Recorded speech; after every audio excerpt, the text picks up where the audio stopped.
اعوذ باللہ من الشیطان الرجیم بسم اللہ الرحمن الرحیم.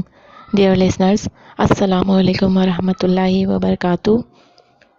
قرآن اور وظائف میں خوش آمدید.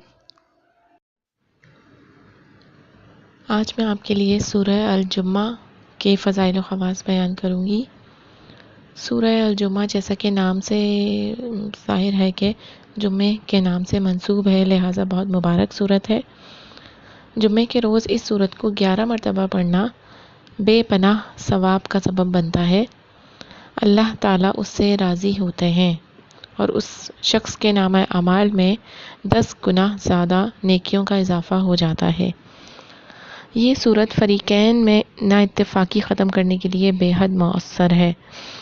میاں بیوی میں لڑائی جھگڑا بدسلوکی اور نا اتفاقی رہتے ہو تو دونوں میں سے ایک جمعے کے دن فجر کی نماز کے بعد 3 مرتبہ اسے پڑھے اور اللہ تعالیٰ سے دعا مانگنے کے بعد پانی پر دم کر کے خود بھی پیے اور دوسرے کو بھی پلائے.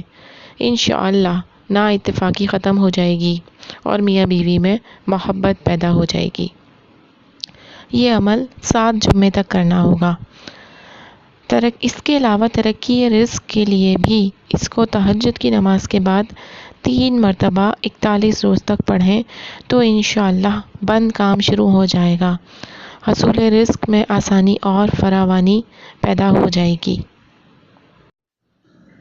وآخر دعوانا ان الحمد للہ رب العالمین. السلام علیکم ورحمۃ اللہ وبرکاتہ.